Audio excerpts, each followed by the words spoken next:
it to you. And NC State won the toss, so Duke will touch it first. Terry Moore is deep to receive for the Blue Devils, averaging 20.5 a kick.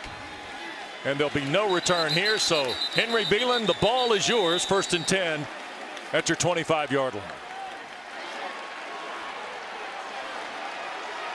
And I'm going to guess there might be a butterfly or two, Tim. There definitely will be, and staying on schedule is really what Duke needs to do offensively. And so you think, well, hey, you're just going to run the ball on 1st down, but you can't against this NC State defense. And so, look, I expect there to be balance, and I expect them to trust Henry Belin to put the ball in the air. Don't forget Riley Leonard, not just an outstanding passer, he's also Duke's leading rusher. The 13th best rusher in the ACC is off Belin's left hip here for 1st and 10. Play fake. Belin had it batted in the air and incomplete. Almost picked off. Davin Vann, I think, got a hand up, big number 1, and that's 300-pound C.J. Clark that was trying to get the carry. It's a great job of Vann. It's an RPO, and so you're not getting the hands down of the defensive lineman, and so Vann, who's an active player, gets his hands up. But that's a good example of, look, it's 1st down. Henry Belin's first start. It doesn't mean we're definitely running the football. I think you have to have balance against this defense. Quickly 2nd and 10. The clap cadence for the Blue Devils, and nowhere to go for Watrers. Jalen Scott, the linebacker, was the first guy in the red helmet to get to Jordan Watrers. There is Peyton Wilson. This is a terrific defense. You see their FBS numbers in sacks.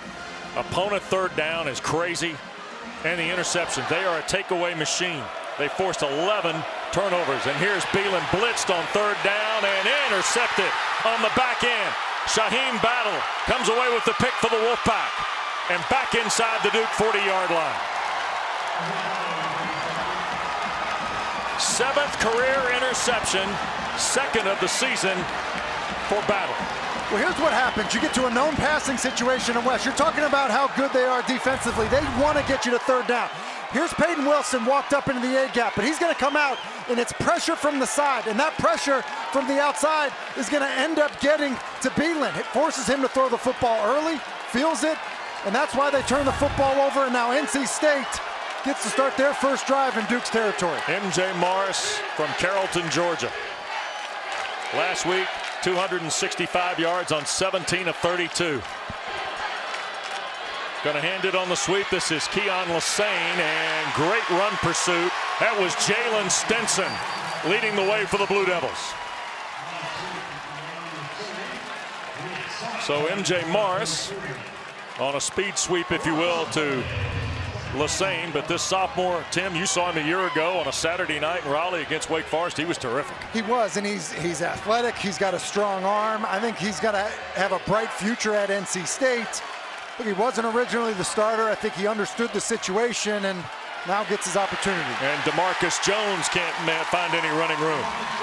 Down the box comes Terry Moore. Hey, this may be a bit of a precursor to what we're going to see tonight.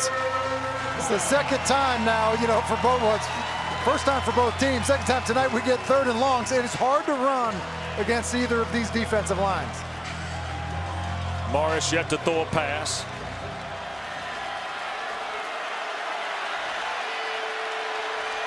See, NC State's got 3 to the field here to Morris's left. From the pocket, downfield, and off the fingertips of the intended receiver Lesane, and it was Terry Moore who almost came away with the pick. Robert and I, the offensive coordinator, talked about getting other guys to step up and compete with Concepcion for balls. Lesane missed a chance maybe there. And they need Lesane to be that guy that steps up, Wes. It's a great point. He's running a glance route, basically a skinny post versus bail coverage. It's a great call. The ball is there. It's a little high, but that's a play that you would think that Keon Lesane is able to come down with. Duke keeps a good bit of the defense on the field here. In fact, they are going to play this punt safe. Here is Narvis from almost 60 yards, and he made it.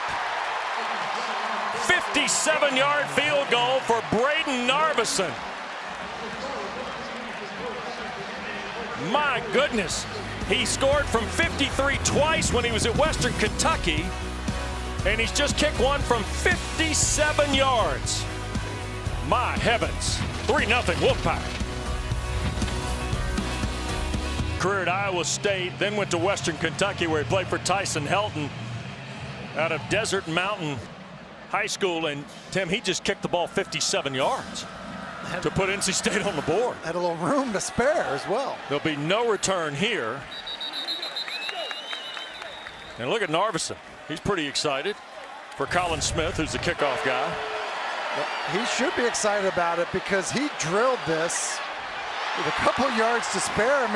And for perspective, look, Duke had a returner back there thinking we might be able to return a short kick, and I think Mike Elko understands what a big kick that was. His longest kick had been 49 yards in that rainy Saturday against Notre Dame. Here's Henry Belin, who went 3 and out in his first possession. Blue Devils trailing 3-0 after the Narvis kick. And they're trying to get Watrers started, and tell you what, C.J. Clark playing the nose in the 3-3-5 for Tony Gibson has been all over it. You know, it's just hard to just get traditional runs against this front. You know, between C.J. Clark, Davin Vann, we've said his name already, Savion Jackson, the linebackers NC State has. So because of that, look for some of these runs, quarterback runs, to come off of some of that action for Duke offensively. Jordan Moore to the bottom of your screen here, the wide receiver for the Blue Devils. Here's a 2nd and 10 for Belin. Shooting from Moore, it's caught out near the 35, which would be close to a first down. Sure tackle by Aiden White, veteran at the corner for NC State. And you got to feel comfortable to get Henry Belin back to doing this. Free access throw, single receiver, it's Moore. Just go ahead and throw the quick out. It's a nice gain on 2nd down. And now, so for Henry Belin, just because you had kind of a disastrous start, doesn't mean you have to abandon what the original plan was in terms of, look, trust him, especially on early downs. 3rd and short here for the Blue Devils, who are 6th in the ACC at 43%. And Watrers the carry, and NC State takes him down, and I don't think he got it. Wilson was in there, so was Savion Jackson. And there again is C.J. Clark. I think these are frustrating situations for a lot of people watching football. It's 3rd and less than a yard. You're in the shotgun, and you run an inside zone play, get beat right away up front, and you don't stand a chance. And so because of that, you know, now you're sending the punt team out. Look, I still firmly believe, even these teams that live in shotgun, you have to be able to get under center and at least have the threat of a quarterback sneak in some of those situations. NC State's terrific in the return game, either kick or punt. Here's a wobbly kick by Porter Wilson that's going to skip out of bounds inside the 25. Cody was there for the Wolfpack, but it's 3-0 NC State, and their 2nd possession's next. Has done just a remarkable job in now his 11th campaign in Raleigh. And of course, he comes here tonight, 99 wins. Tonight would be 100. Remember, he coached at Northern Illinois prior to coming to NC State. And we get a whistle here. We got an illegal shift, I think. I think we got a flinch by Lyndon Cooper, the left guard. That's Mike Roach. He's the referee tonight, as assigned by the Atlantic Coast Conference. False start on the Wolfpack. Back to the 19. To piggyback on the Dave Dorn, you know, wins, and he's a very good coach. You know, he's a tough coach. I think he's a great fit for this program. He does a good job relating to his team, caring about his players, and I think they play that way. Sure do. The run game here, and this is Michael Allen. Tim, that's about the best run by either school here in the first 3 turns at it. Al Blades Jr., one of the transfers in the Duke secondary from Miami, makes the stop with Terry Moore Sr. So it'll be 2nd and almost the full 10. Damon Hartman had a 56-yard field goal that was the NC State record until Narvis just kicked the 57-yarder to open our scoring tonight.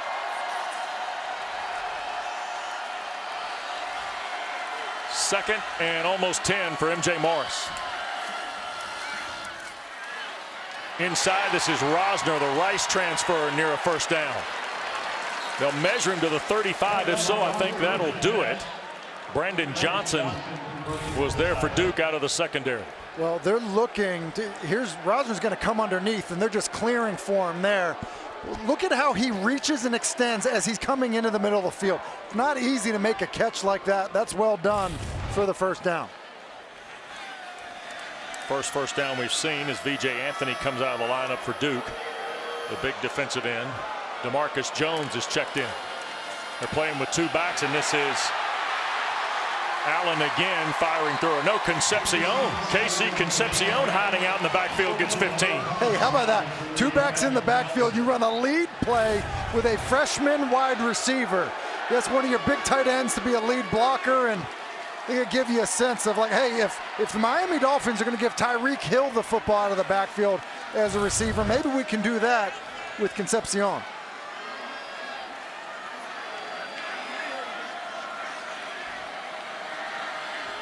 In motion, that's Julian Gray, and here's another flag. And we got more movement, I think.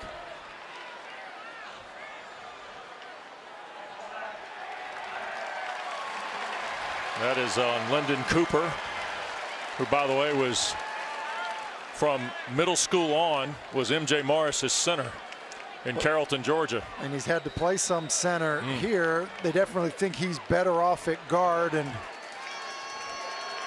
probably doesn't like the fact that his number's been called twice already. Yeah, Dylan McMahon's come back to play at center for the Wolfpack from injury. Here's Morris from the pocket again. Now he'll step up, and he's going to be pulled down. That's Ryan Smith, I think, that got the back of Morris's jersey and tugged him to the turf. Morris is back from behind by number 40, Ryan Smith. Good play by Smith.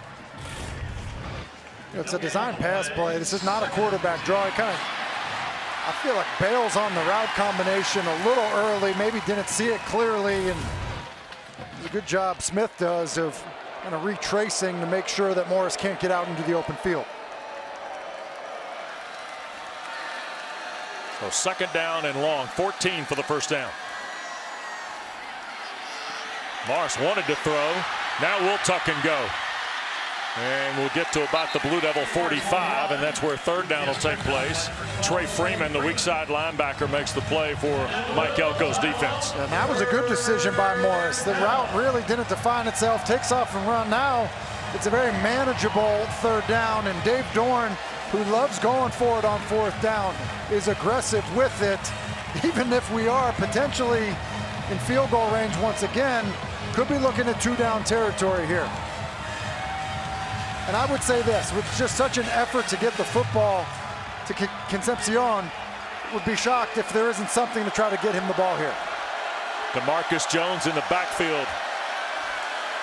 Morris downfield, and that's Rosner, and had it broken up by Terry Moore. Moore has kind of been the lead guy in the back end defensively for Duke here so far in this 1st period. And NC State was trying to get Concepcion the ball. They're running a little option route underneath with a corner over the top. The option gets doubled, and that ball is to the hands of Rosner. If you're an NC State fan, that's the ball you like to see him catch. At the same time, it's a nice job of Terry Moore of raking at the football to get it out. Noonkester on to punt now for the Wolfpack.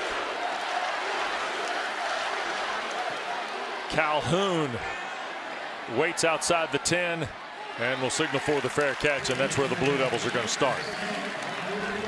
Well, Terry Moore has saved a couple pass plays for Duke defensively, but the Wolfpack leads 3-0. With offensive coordinator Kevin Johns and Riley Leonard at one point came over. Didn't say much, but did offer some words of encouragement. He said, they're not moving the ball on our defense. Keep doing what you're doing, guys.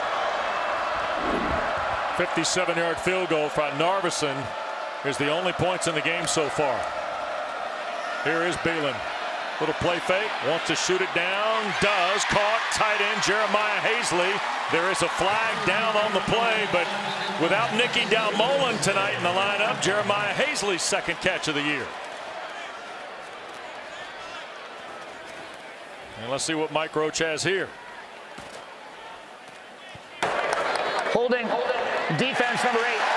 Penalties decline. There's up for the play. First down. Robert Kennedy started his career at Lackawanna Community College, East Carolina, Old Dominion, and now Raleigh. Guilty of the penalty. And that's a great drive starter for Duke. Henry Belin does a good job. Move the pocket play, doesn't like the flat. That's number 1 in the progression. Waits for the over and delivers a nice throw and tack on the penalty. It's a good job getting out of your own end by Duke. 21 yards in total. 1st and 10. Belin looking. Oh, little stop and go. Going to take the deep shot downfield. Calhoun. Jalen Calhoun scores.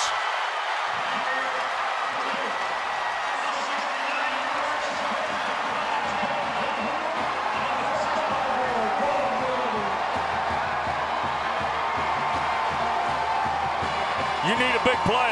You go to the big play guy. 5 is that man, Tim. He is that man, and it's a great job of Kevin Johns, offensive coordinator for Duke, dialing up the double move on an early down against an aggressive corner. And it was wide open, and it was a perfect throw by Henry Belin. Here's Todd Pelino to try and make it an even 7, and does. Prior to the throw, Belin to Calhoun, 49 yards was the longest throw of the year for Duke offensively. Duke struggling to run the ball on 1st down. It's a little double move. You see the pump fake, stand in the pocket, know you're going to get hit, and deliver a strike to Calhoun. That's well done by Belin. And then how about the route? Go ahead and sell it. Basically a hitch and go, and then that's all types of separation. That's really well done against an aggressive corner. That's Renton Hinton jumping the route, driving on it, and oftentimes a double move. The receiver's coming out of the double move much slower than obviously if he was just running a go route. So that's a good job of Belin delivering an accurate throw. So Henry Belin's got a whole new world in front of him now.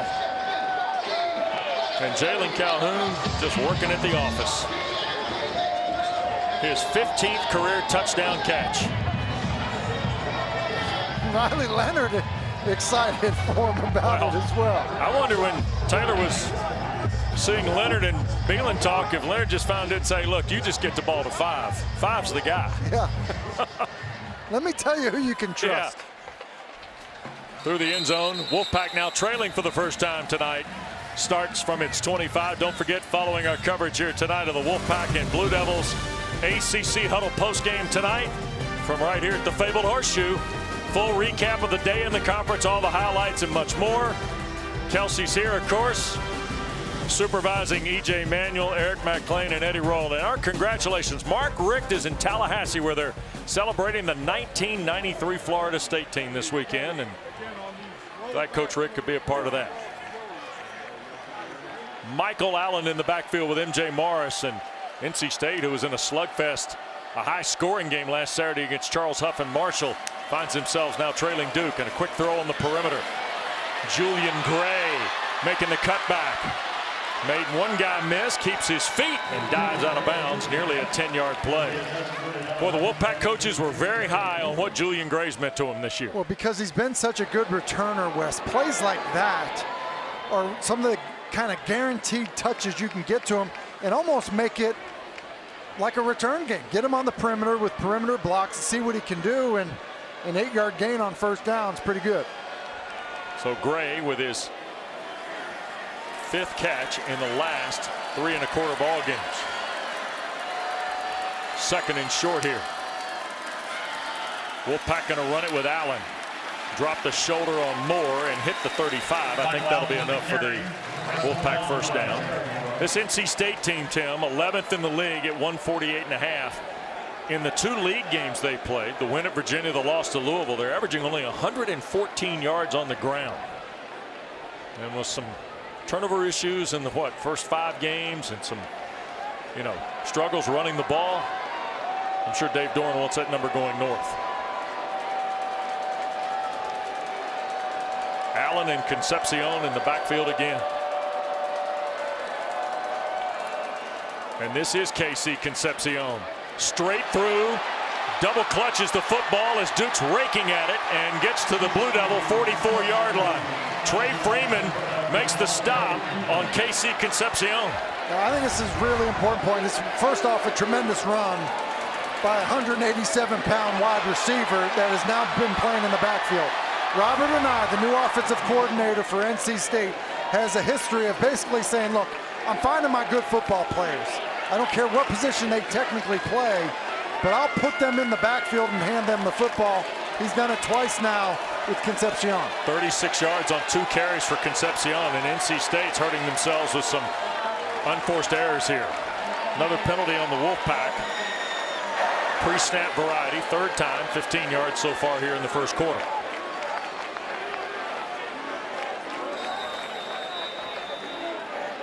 You see Concepcion comes to the sideline. Dave Doran yelling at his offense for just the mental mistakes here. But Morrison plus territory. Still after the penalty. That's Dakari Collins in motion to the boundary. And Morris, the keeper, and boy, he got roughed up by Freeman.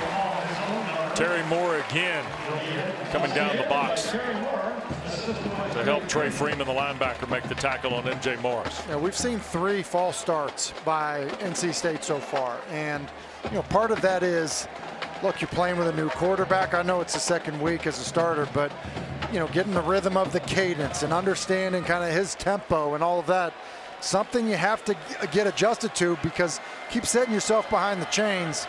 It's going to be a tough night against this Duke defense.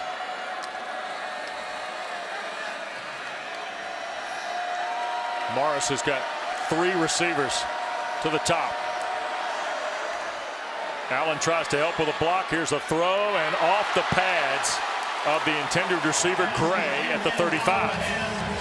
Chandler Rivers, sophomore corner from Beaumont, Texas, in there for the coverage for the Blue Devils. So NC State gets a great, they get a great look at what the blitz that's coming. It's coming from Morris's right. So they end up picking it up, and they're throwing a route combination right into that voided area, and it's a perfect throw by M.J. Morris. And Julian Gray just has to come up with it. They're looking for receivers to step up, and they're going to keep giving opportunities to a variety of guys. Allen stays in the backfield for third down. Duke brings 3. Morris steps up. He will tuck it away and run and slide well before the first down mark. They're going to measure the start of the slide at the Duke 39. NC State messes on its third down opportunity. You're in Narvison's range. Well, and I think that's the thing, Wes. I said it earlier about willingness to go for it on 4th down. Dave Doran is aggressive on 4th down. Could impact this 3rd down call. Seems like we got an injury. 4th and 8, and you see ESPN Analytics says 4th and 8 or less is a go. And with 2:53 to go. And I wonder if I hope our analytics is factoring in Narvison's 57-yard kick. But look, I think this area of the field, and I would also say this, with how Duke, really they've gotten one big play. I don't know that Dave Doran needs to feel or fear that giving Duke the football, on the minus 40-yard line, I don't know that would be a big issue defensively. And so I would expect NC State to be aggressive here. Morris is coming back. Wolfpack going for it. That's Braden Narvison, who opened the scoring tonight with a school record 57-yard field goal. Damon Hartman's 56 to beat Carolina in Chapel Hill 30-odd years ago, broken tonight. So here's Morris. State's 3 for 5 on 4th down this year. And we got another procedure penalty. 4th of this first quarter for NC State. False start. Offense, number 86. 5-yard penalty, 4th down.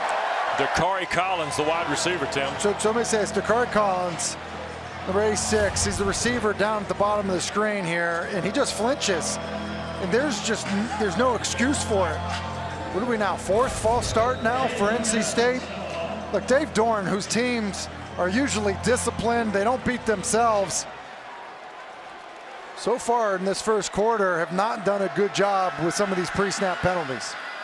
So here's the snap to Noonkester.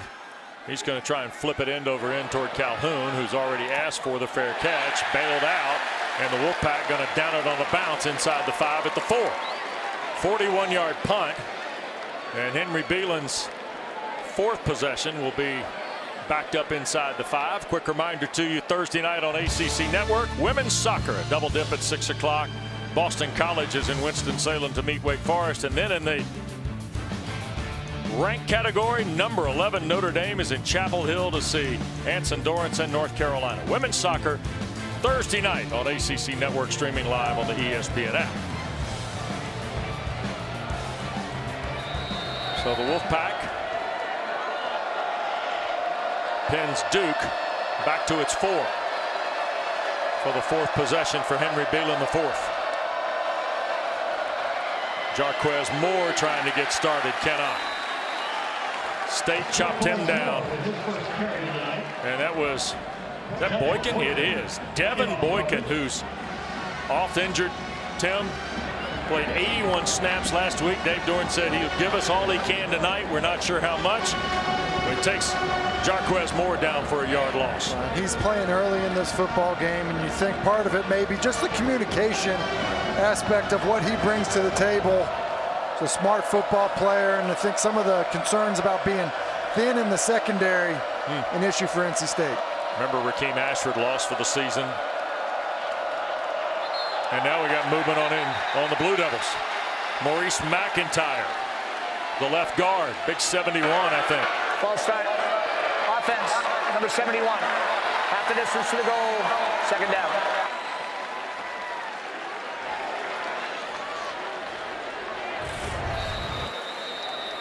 Left guard right there is the one that flinches, and there's some movement up front by NC State, kind of anticipating a blitz and just not able to sit in there.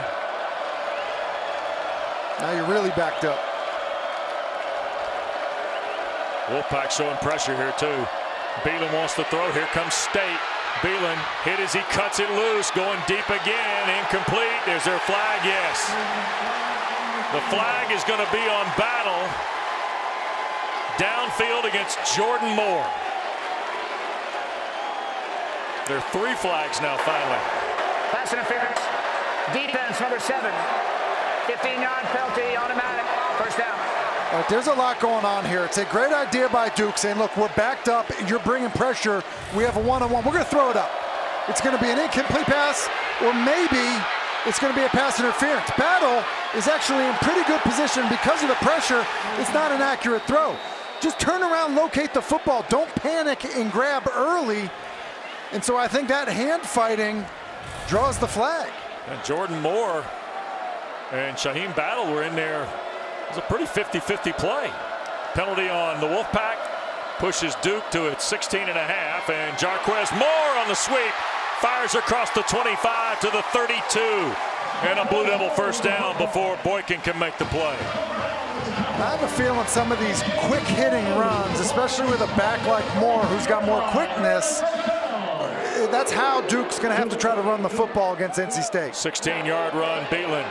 1st and 10, going to crank and sling it deep, and it is broken up by Battle on the way to Samir Hagans. Shaheem Battles had a game's worth of work in the 1st period. He has, and there's no doubt that Duke feels like they can go after. Basically, you're going to get a route combination here where you're going to have a corner and you're going to have a post. And if this ball gets led across the field, not necessarily to the near upright, actually switch, release it, lead him across the field to the far hash, and you may have a touchdown. Instead, he slows him down. Maybe a ball he can still come down with, and then Battle, who just got called for the PI, does a decent job of getting his hand in there to rake the ball out. 2nd and the full 10 now for Belin. And another play fake, hit as he throws. Boy, took a huge lick from Savion Jackson, and now a flag has been thrown in. And I think they're going to get him getting hit up around the head neck area. Personal foul, roughing the passer, defense number 9. 15-yard penalty, automatic, 1st down. And Savion Jackson, making his 26th career start tonight for the Wolfpack, is kind of what for there. Yeah, these are really tricky. It's an RPO, so guys are getting free, and probably takes that extra step. That's late. Helmet, head and neck area of a quarterback who's a defenseless player in the pocket, and probably a little extra as well after. Maybe that's where the flag came in, that little shove at the end of it. So Jackson, another penalty on the Wolfpack, pushes it near midfield for a fresh set of downs. And here is Watrers into the NC State secondary. Jordan Watrers, finally brought down by Devin Boykin. But 7 is the man in the Blue Devil run game. Well, and another quick hitter, and this one is blocked really well. Jacob Monk does a nice job kind of sealing that right side as Watrers gets out that way, and then a good finish to the run by Watrers, because that's Boykin who basically sacrifices himself to get Watrers down. And that will be the final play of the first period. Trooper Taylor pretty fired up on the Duke coaching staff. Riley Leonard likes what he sees. Henry Belin has thrown a 69-yard strike to Jalen Calhoun. Braden Narvison's kicked the school record 57-yard field goal. And we're only a quarter in. Quarter 2 at Wallace Wade Stadium on a Saturday night. 7-3 Duke, and the Blue Devils working toward the closed end of the horseshoe here to start period 2. And now we got another penalty. Another procedure call. This one on the Blue Devils. Second time, I think, for Duke, right? False start. Offense, number 8. 5-yard penalty. First down. That's on Jordan Moore. And I think that's a half dozen procedure calls. 4 on NC State, seemingly, Tim, couple on Duke. I mean, shouldn't happen. Listen, you get behind schedule, you're not able to stick with this. You know, some early penalties. Weren't able to run the football, get some stuff down the field, then you are able to run the football, but starting off at 1st and 15 doesn't help that happen.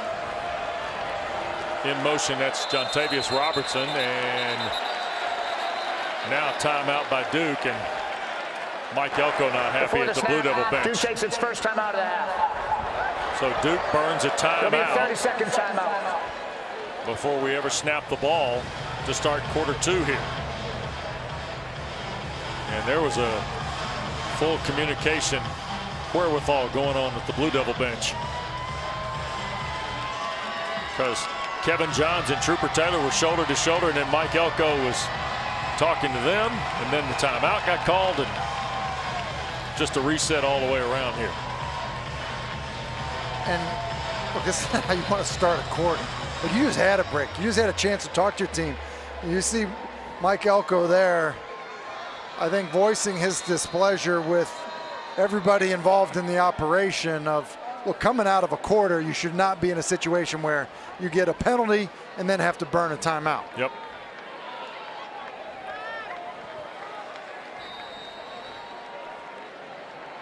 So now Belin to work with Watrers in the backfield. 2 tight ends for the Blue Devils. Nicky Dalmolin, their top guy at that spot, out tonight.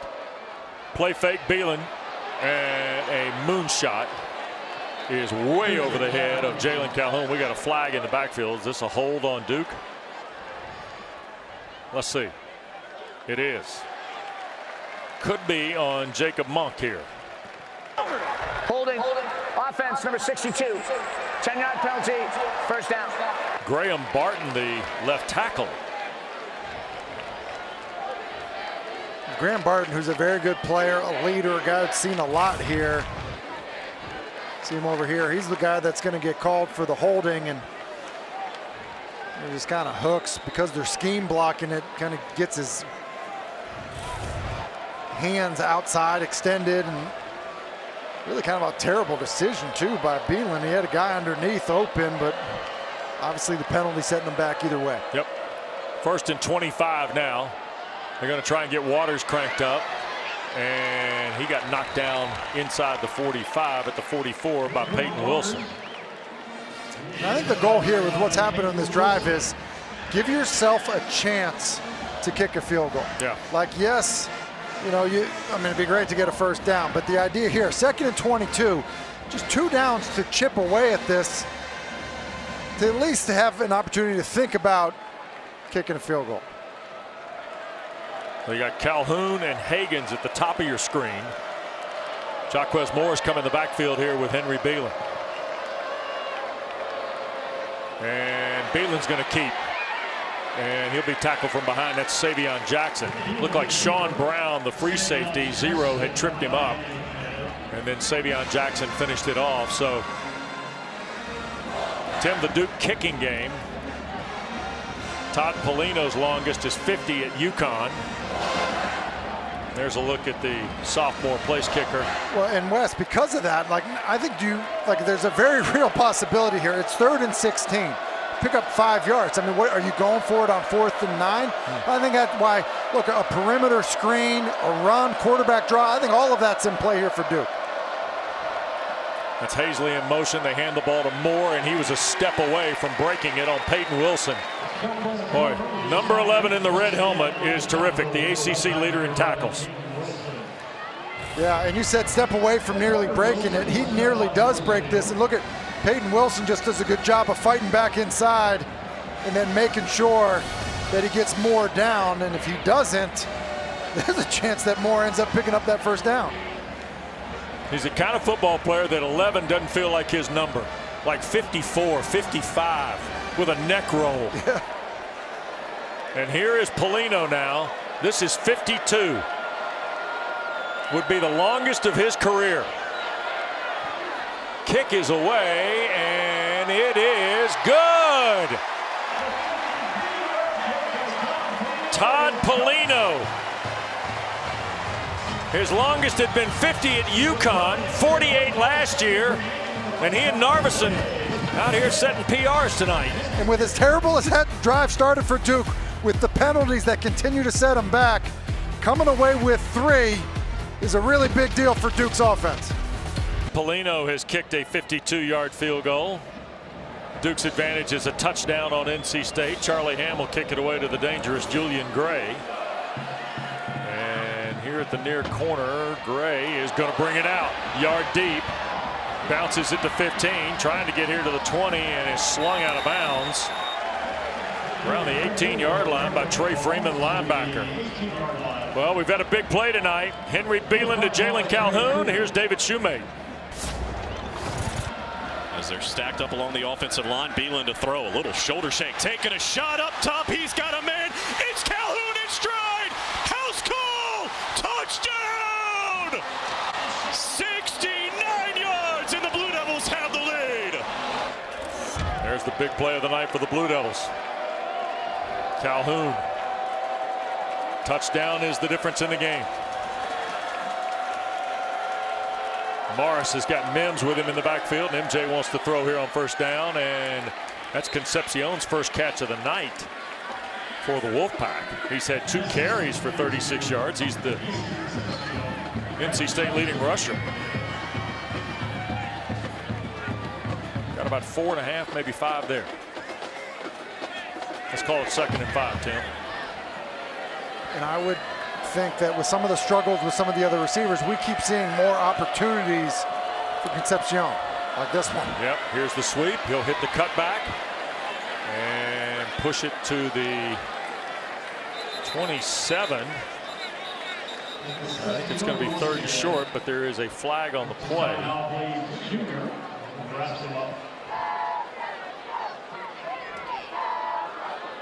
And is there a flag? Mike Roach having a discussion. Oh, it's across the way in front of the state bench. Offense. More than 4 plays in the backfield. 5-yard penalty. 2nd down. All right, so penalty on the Wolfpack, Taylor. Yeah, guys, after that last kick return, Julian Gray hobbled off, favoring his left upper body area. Looks like his collarbone. He's now on the sideline, clearly in a lot of pain, meeting with the trainers. I'll give you an update as we know more. Justin Smith is the athletic trainer for the Wolfpack. And I think on the previous play, they're getting Belton for being too far in the backfield, the left tackle. And because of that, another pre-snap infraction by the Wolfpack. 7 penalties, 55 yards. With 3 minutes gone in the second period. Morris trying to cut this loose. Intercepted Freeman.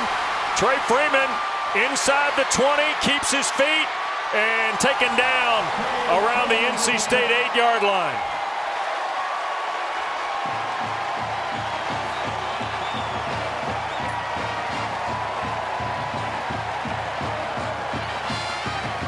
Trey Freeman does a nice job of just reading MJ Morris's eyes, and MJ Morris is trying to hit an in cut, kind of a curl, deep curl to his left, but he's just going to end up staring it down, and by staring it down, he brings coverage to it. It ends up being a problem. Working up top, doesn't like it originally, and just, I think, kind of panics, throws the football, and Freeman is right there to pick it off. And it's one of those ones as a quarterback, as soon as it leaves your hands, you know it's trouble. 10th interception of the year for NC State. Jordan Watrers in the backfield here, and Henry Belin's got a goal-to-go situation.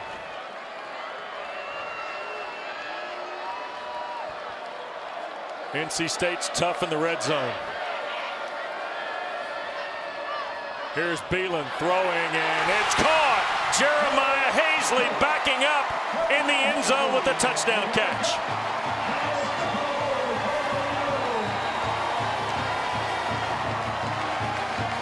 The 11th touchdown allowed by the Wolfpack in 17 red zone possessions.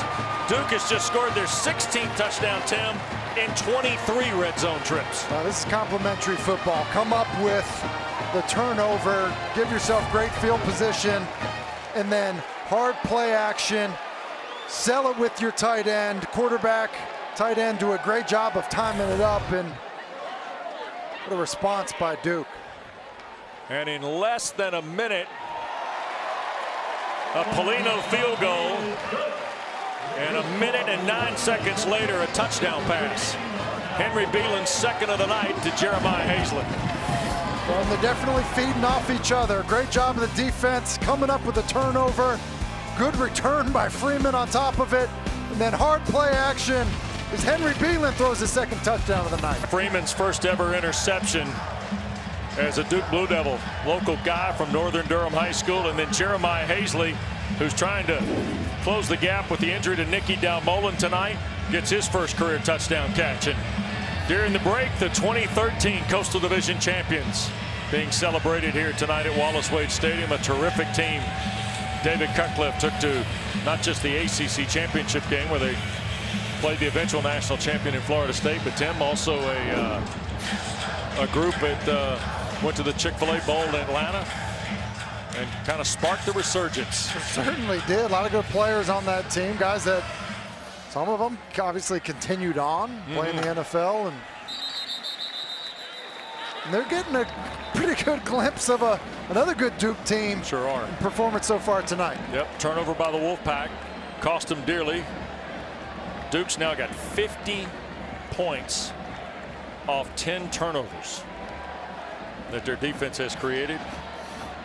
And the Blue Devils, who only threw 4 touchdown passes in their first 5 games, have 2 tonight. Well, and look, Mike Elko, one of the first things he said to us talking about his team is, we're giving up 11 points per game. Like, we're a good defense, and so far tonight, they've continued to prove that.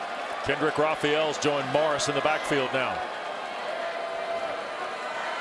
And Raphael, who had an 85-yard day against VMI earlier this year on 16 carries, is brought down by senior Dorian Mahusi. Terrific linebacker who, of course, had the interception against Clemson on Labor Day night, sparking that huge win for Duke. And for MJ Morris, look, he's responded after a critical error before. We saw it a week ago against Marshall, and kind of finds himself in a similar situation. Morris to throw, pressure coming. He's got an open field to his left and takes advantage of it. Freeman will chase him out of bounds at the 39-yard line of the Wolfpack. And 9 yards for Morris here, and Tim. for Morris, you know, he's a really athletic player. I think he can do more of this. Climb in the pocket, it defines itself. and then he actually turns the corner there. That's a big play. It's also something that can kind of settle you down as a quarterback because you feel like you're contributing to moving the offense. You know, something that's been a bit of a struggle so far tonight. NC State's had 3 different running backs on the first 3 snaps. They went Raphael, then Michael Allen. Here's DeMarcus Jones in the backfield. A play fake to Concepcion, and they're going to throw. And this is Tootle, the tight end, making the catch and spinning around. Or is that DeMarcus Jones? That's 28 Jones, not 29 Tootle. The catch for the Wolfpack and a first down at the Duke 44. And I think that NC State really can do more of this stuff. They want to run the football, but some of these, you know, boot plays out of the shotgun, make it easy with a guy right in front of you to the flat. You also have Morris, who's a threat as a runner. And another play that can calm your quarterback down. Seen a couple plays like that. I think you could see more of that from the Wolfpack. Longest pass play so far for MJ Morris. Duke bringing the extra guy. Morris waits, and Rosner can't hang on. He had gotten the step on Al Blades, and it hit him in the hands. And Bradley Rosner couldn't haul it in. Yeah, and I think that MJ Morris misses one here to Concepcion. He's the inside player here, and he's running an inside fade.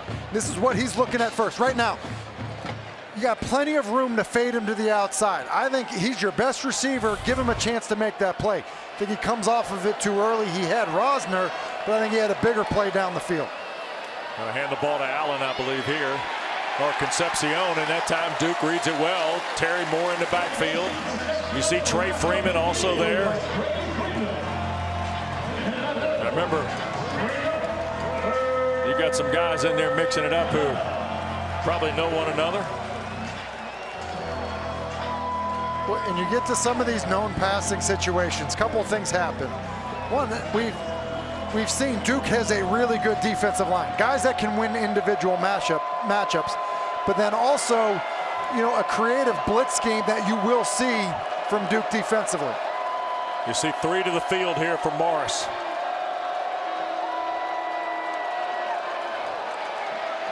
He's going to launch it deep, and Anthony Smith came back to try and make the play and could not against Blades. No flags. Al Blades in coverage against the redshirt sophomore Smith. And, you know, we keep saying it.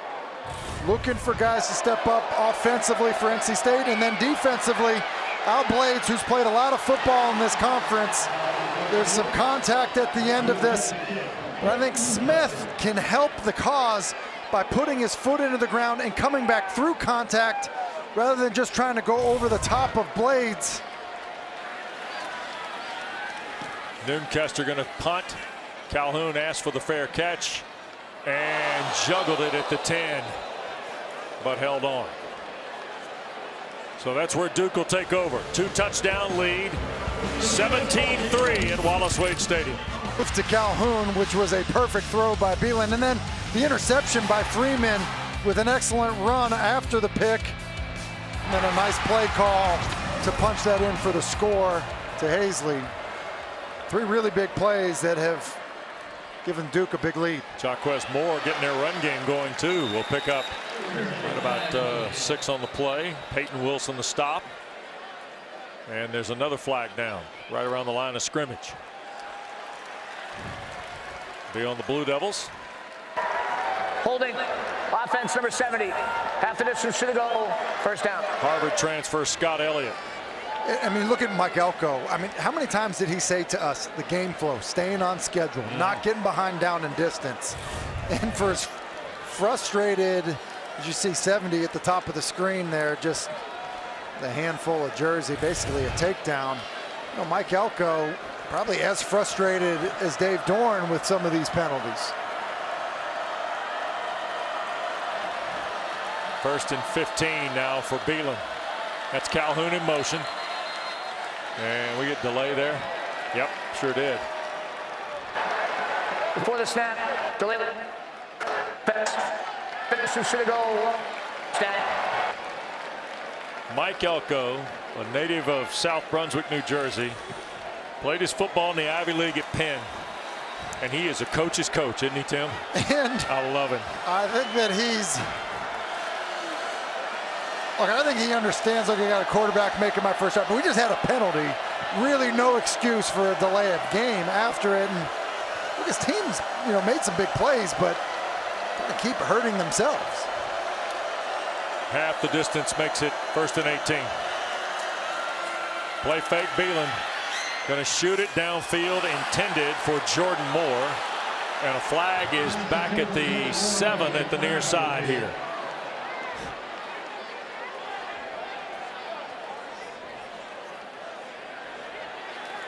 See what Mike Roach has for us now. An eligible receiver downfield on the pass. Offense, number 71. The penalties decline. It'll be 2nd down. McIntyre. That was just standard play action. I have no idea why McIntyre would be heading downfield. It wasn't an RPO. Obviously, you see those calls made in some of the run pass option stuff, but that was just strictly play action with a down the field throw.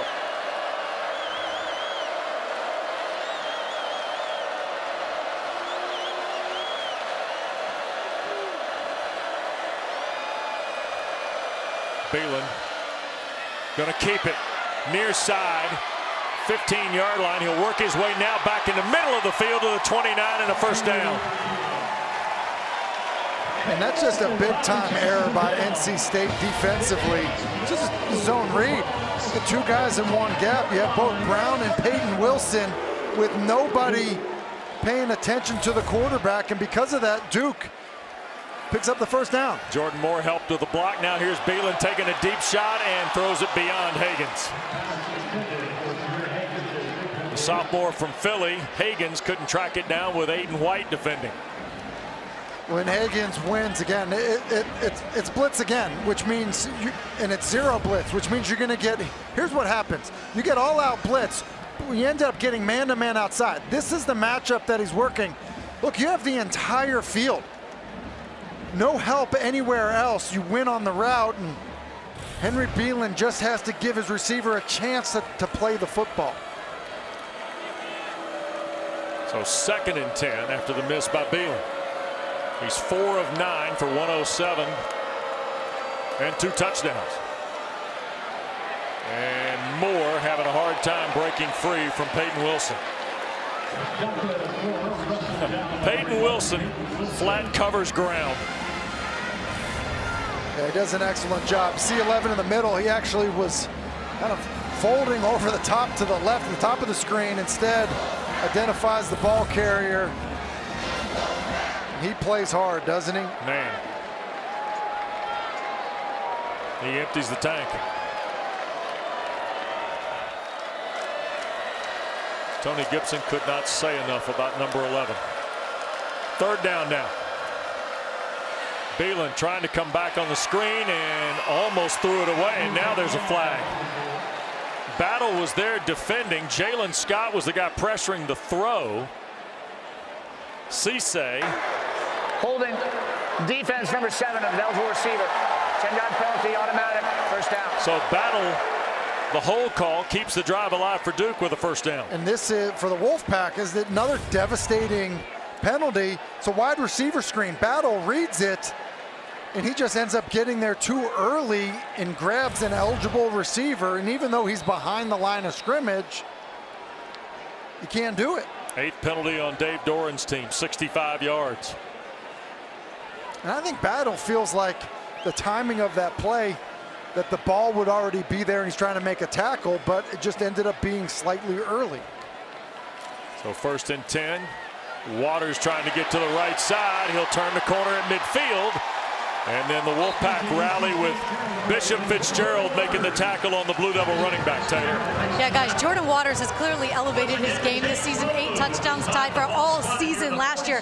But he's also a Duke graduate. He walked the stage in spring with a degree in sociology and a minor in psychology. And when I talked to him on the phone, you could just hear the pride and smile through the phone. He said, I'm from Fairmont, North Carolina. I never thought I'd be at Duke, let alone get a degree from here. And guys, he uses that minor in psychology on the field. He says he's not much of a trash talker, uses reverse psychology instead, so already putting that degree to good work. First down and 10. Terrific run by Watrers. Thank you, Taylor. And look at this play.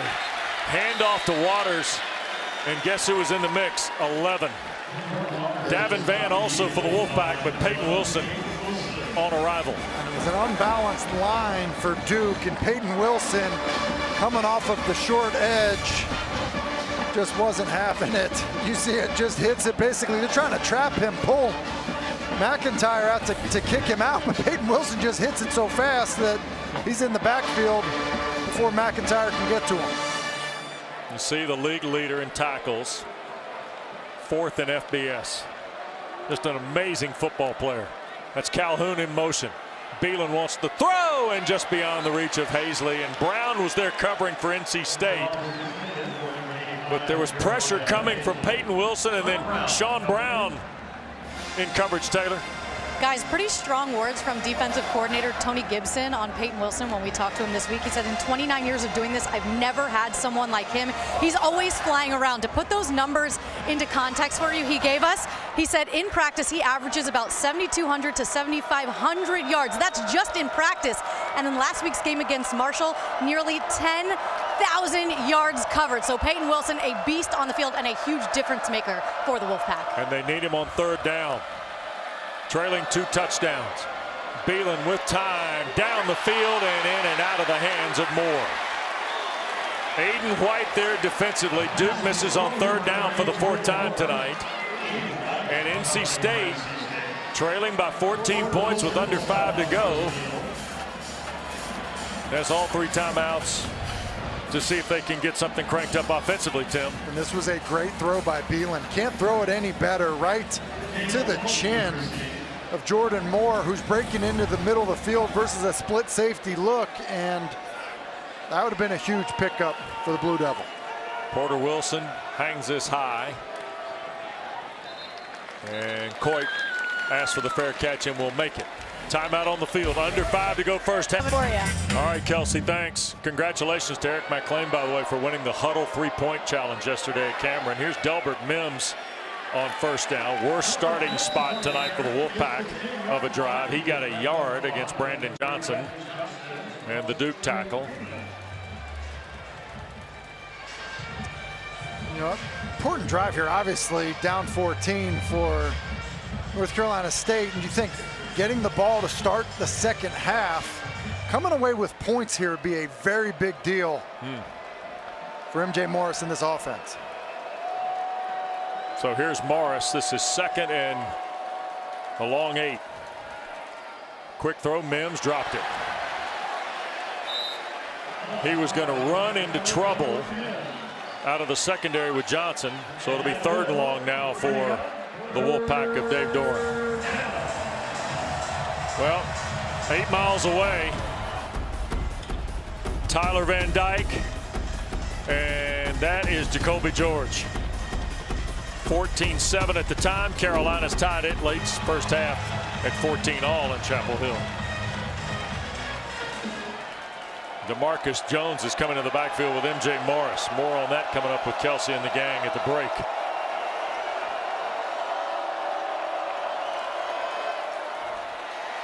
Here's Morris in trouble. Almost had it taken away and now will be sacked. Aeneas Peoples from Raleigh fighting through there to come up with Duke's first sack of the night. Yeah, and Duke just does a good job of being relentless to the quarterback. They bring pressure to Morris's left. He tries to climb in the pocket, but then you've got other players winning their matchups. It's Peoples originally.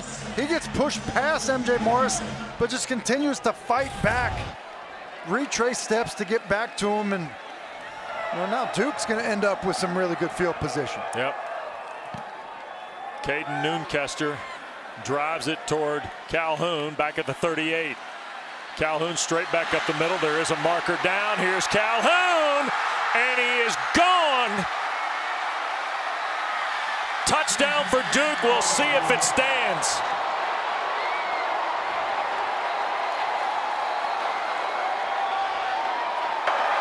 Great return, holding for receiving team. 10-yard penalty, first down. So Mike Roach says the hold is on the Blue Devils.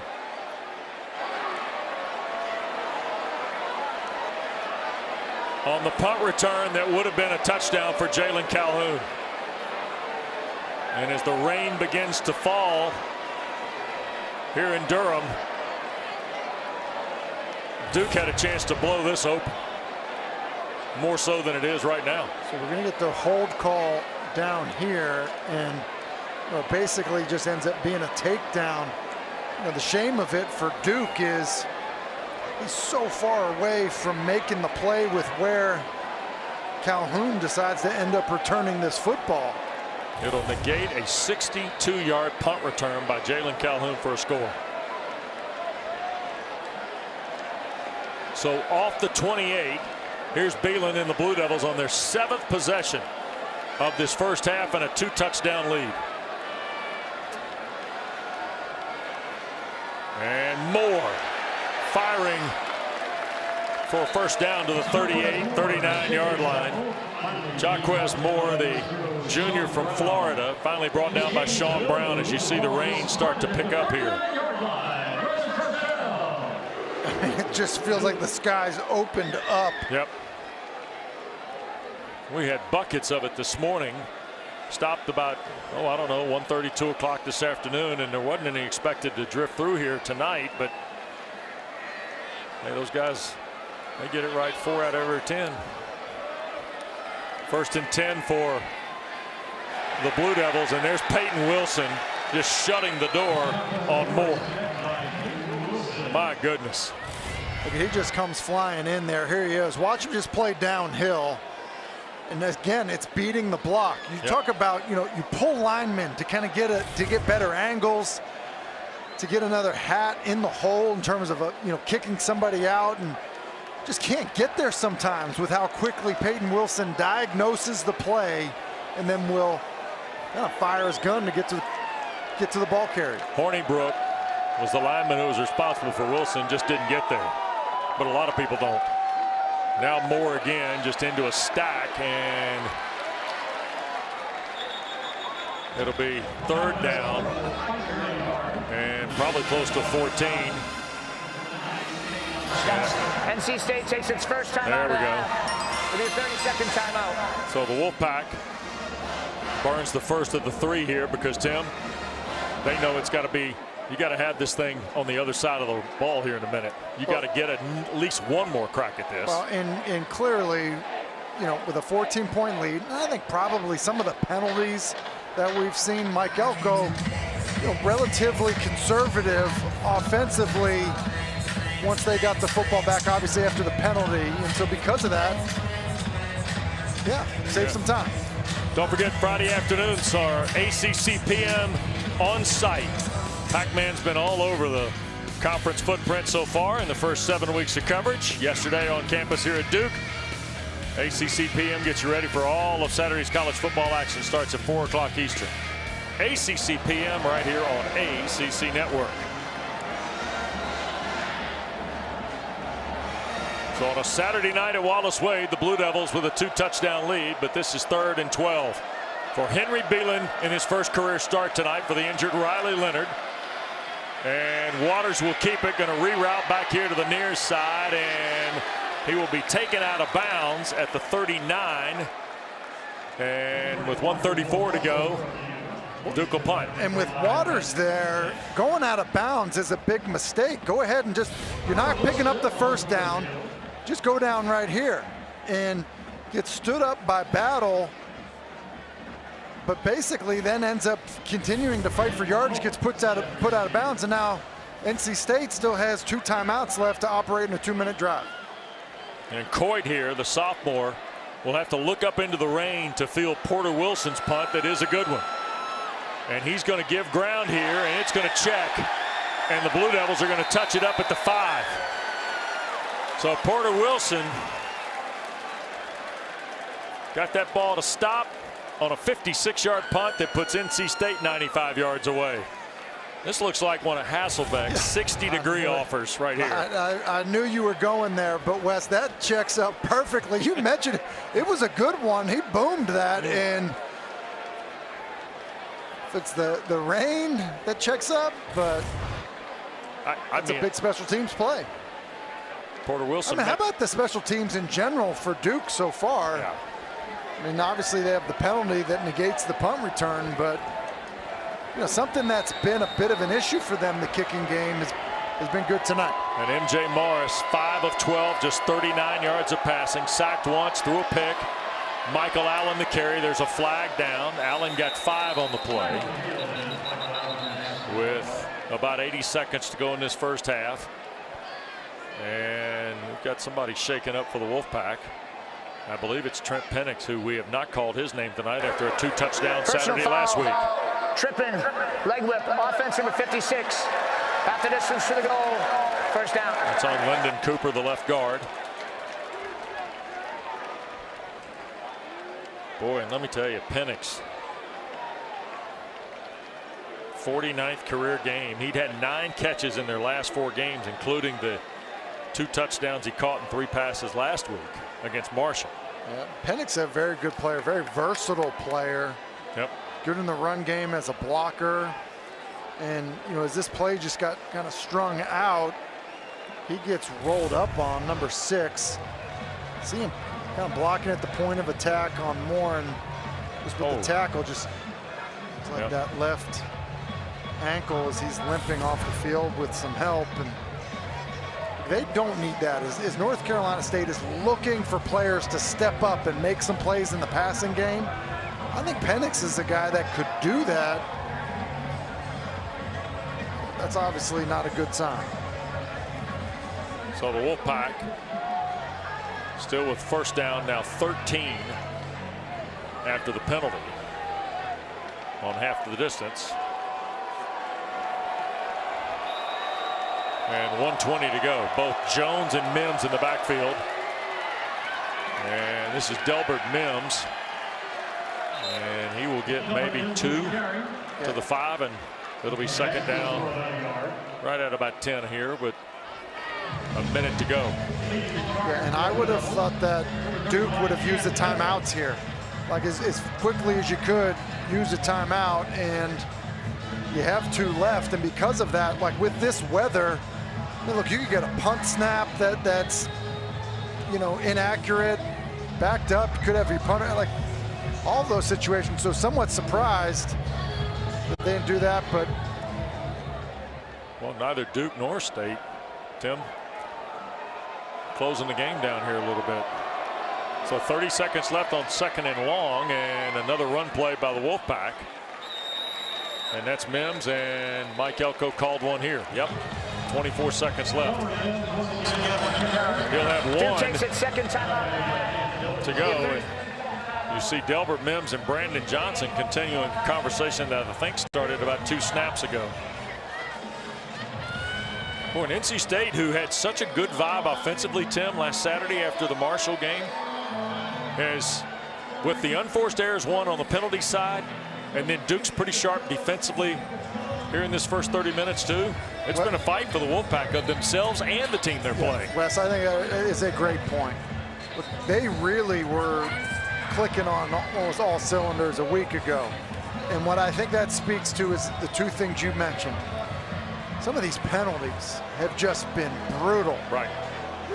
For the Wolfpack, on both sides of the ball, but that has not helped one bit.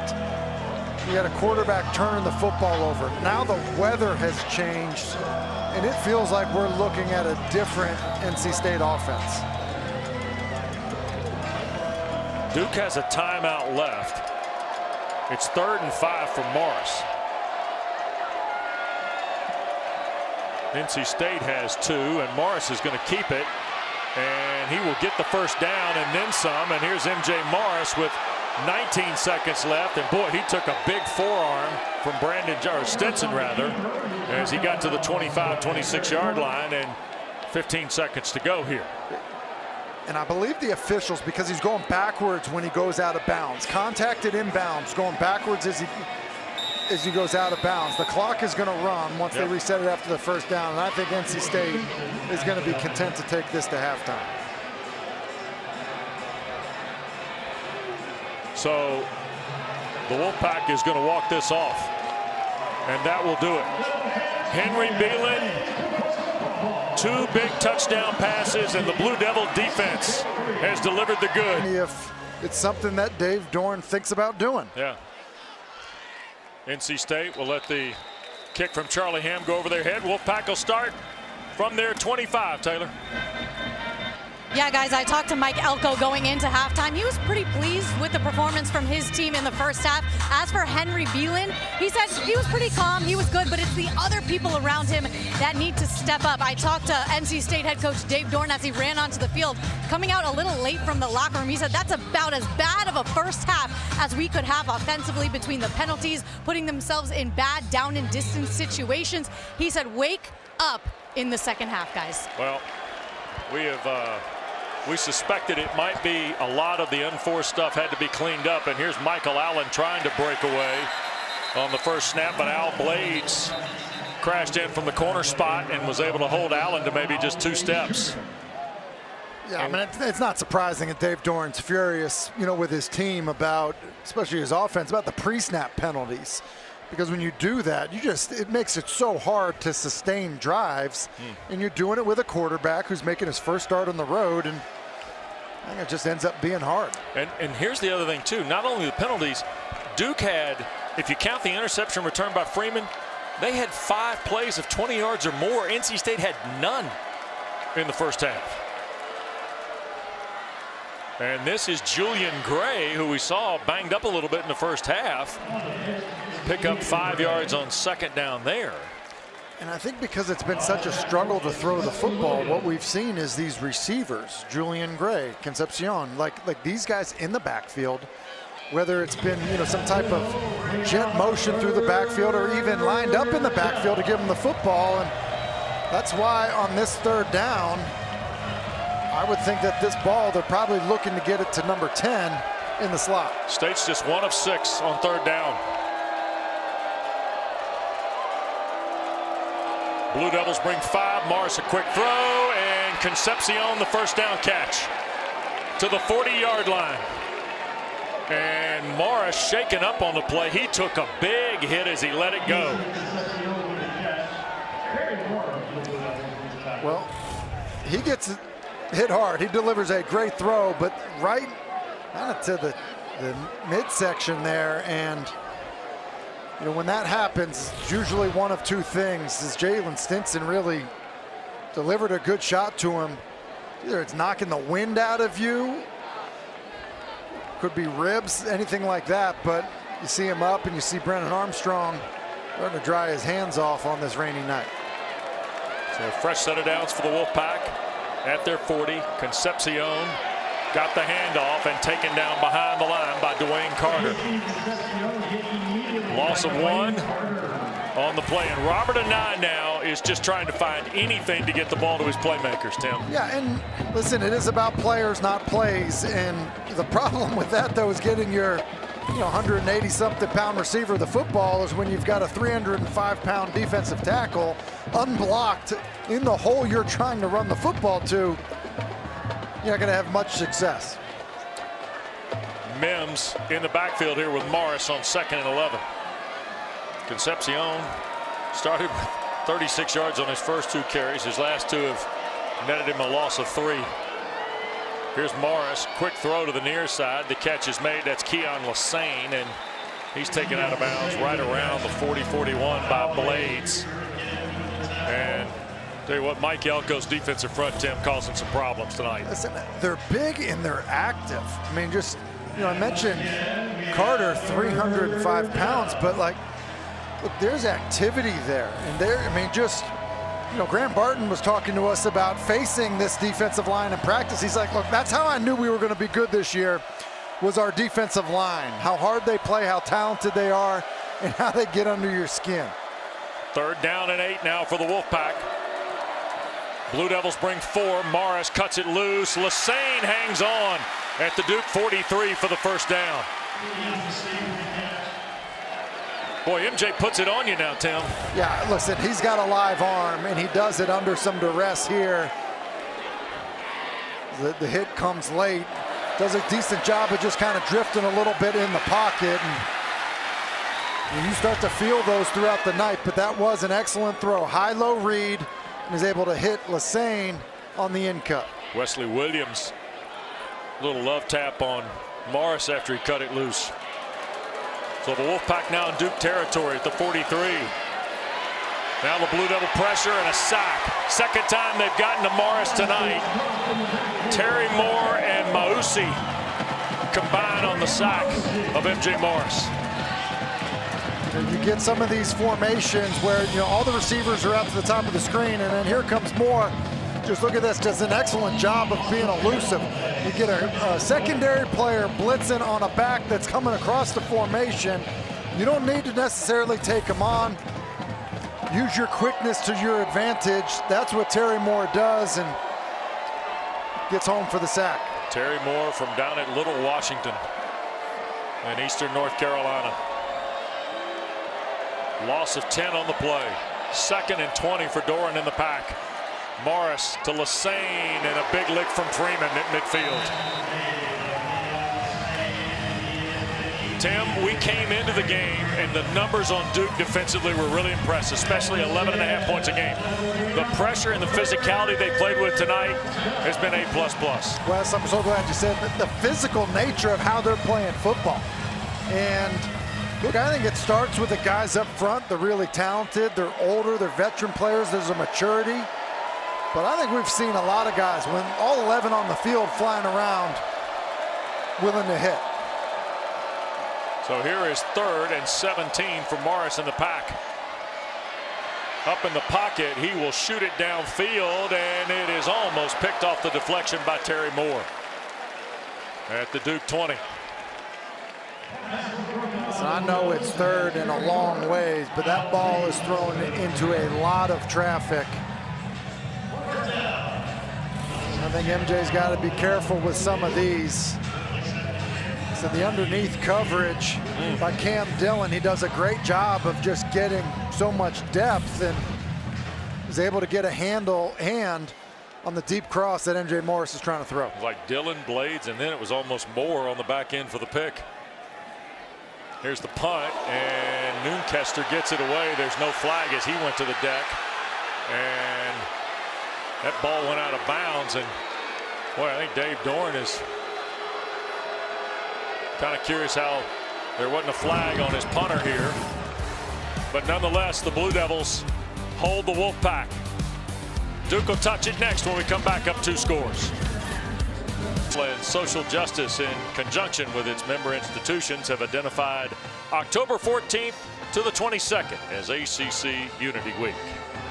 With Tim Hasselbeck, Taylor Tannenbaum, West Durham at Wallace Wade Stadium, we're looking on at the 84th meeting all-time between Duke and NC State, and the Blue Devils with a 2-touchdown lead in the first ever start for Henry Belin IV out of the Bronx in New York. And Duke starts at its 17 after NC State opened the second half. And here is Jordan Watrers running free, and nobody touched him. Touchdown Duke.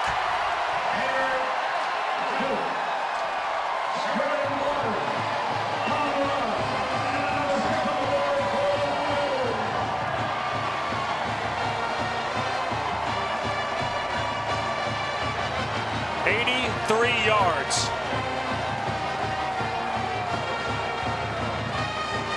Wow, Tim. So it was well blocked. It was hit hard, and next thing you know, plenty of speed by Watrers. And how about Duke's ability to run the football against this front for North Carolina State? Shocking. Pelino for the point. The lead is 3 touchdowns. So you're gonna look at what Duke does. I mean, Duke gets into an unbalanced look. Because this is an offensive tackle. He's blocking down, and you're gonna have Jalen Scott just come way too far up the field because he's worried about the quarterback. And because of that, it creates a huge running lane for Watrers, and he just takes off too much speed, and the Duke Blue Devils are rolling. Of the game on Jordan Watrers' home run. And I use the baseball analogy because it was one swing on the possession. And he goes 87 yards.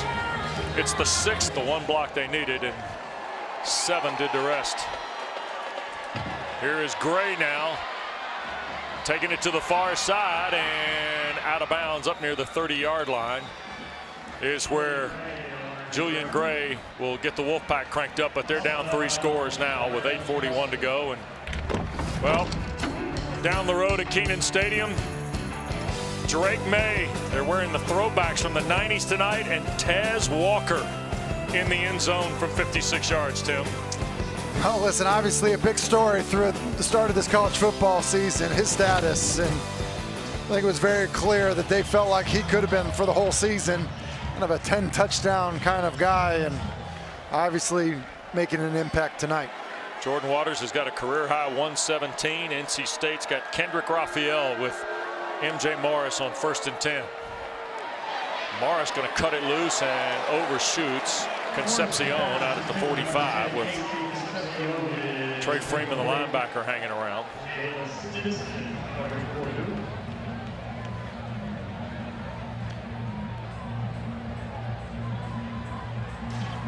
And now the Wolfpack, Tim, in some respects, you haven't run the ball very well tonight. You've only got 88 yards of rushing, 75 yards of passing. You're almost becoming one-dimensional here, down 3 scores, if you want to try and get back in this. Out in the flat, this is Allen. And he will get back to the original line and maybe a yard more before he's knocked into the bench by Dwayne Carter. Well, listen, you're one-dimensional. Part of the reason why, just look at the blue jerseys flying to the football. This, is, for all intents and purposes, was a run by North Carolina State. Just throw the little flare screen. It's essentially a sweep. But look at the blue jerseys running sideline to sideline. Good job of Al Blades of forcing it inside. And then here comes the cavalry following everything up to get the ball carried to the ground. And it's really what the Wolfpack have faced all night. 3rd down and 9.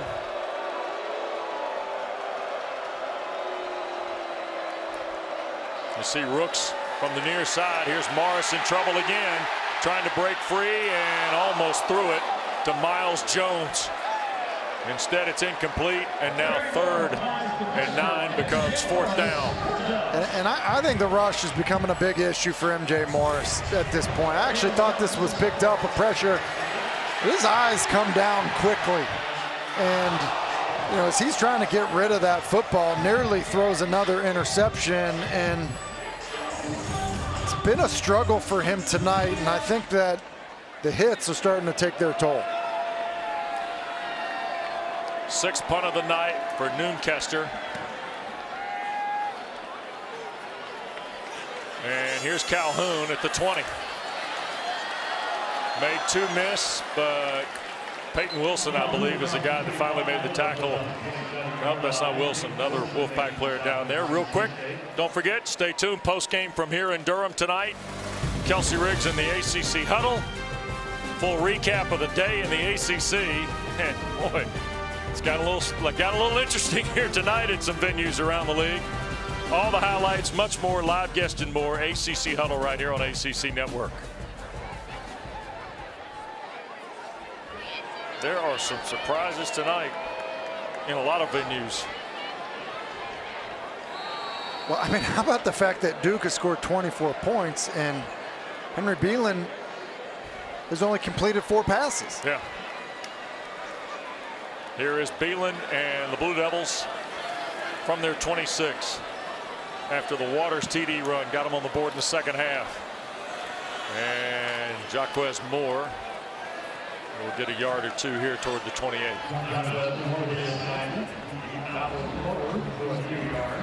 You know, we're afforded an opportunity to sit and visit with these coaches, Tim. And yesterday, Mike Elko, Kevin Johns, the offensive coordinator, Tyler Santucci, the defensive coordinator, they were terrific with their time with us. And I think Kevin Johns and Mike Elko, from an offensive perspective, were excited to see Henry Belin. But there were questions about, you know, what would the awareness be like? What would the game management be like once, you know, you get in an ACC game against a team that runs a unique defensive set like NC State does. Here's 2nd and 8 now. Belin will tuck and be sandwiched shy of the 30. The other note that was brought up was how will he battle and adjust to the unknown? And I think he's played with a lot of poise tonight, given it's his first start and only his 3rd game of the year. Yeah, and he look, obviously makes an early mistake, but after that early mistake, he's made good decisions. He's done a good job, like he did on that 2nd down right there, of when it's not there, just run forward, like cut your losses. And I think doing that, and then just staying in it, making the throws that you need to make. Yes, it's only 4 completions, but 2 of them have been for touchdowns. Wolfpack showing blitz. Belin hit as he throws and overshoots the intended receiver. That was Jordan Moore, the closest Duke player. Devin Boykin came firing through. And NC State has forced the 3 and out for the Blue Devils. You know, I think that, you know, part of what's happening as well is, I think this is what good coaches do. I think Mike Elko has kind of seen enough to say, look, we're not throwing the ball great, but we're running it okay. But North Carolina State's really struggling offensively. Like they're not doing much against us. And so because of that, look, I'm going to try to manage this game accordingly. And Coit makes a play on a dangerous bounce off the punt from Porter Wilson and is hit promptly right there. But NC State, boy, they've gotten terrific play tonight defensively. Belin has also helped. 3-touchdown lead for Duke. Welcome back to Durham. Hey, Wes, Tim, you guys keep mentioning the crazy day in the ACC. Make sure on Monday, every day of the week, you tune into ACC Network for ACC PM starting at 4 o'clock. And this upcoming Friday, Pack will be on the road, either in Miami or Tallahassee. That's to be seen. But ACC PM daily, guys. Tune in. Heck yeah. Concepcion rolls on the ground for a reception. Just, I think, his 2nd catch of the night for KC Concepcion. 3rd catch of the night, Taylor. He got 6 there.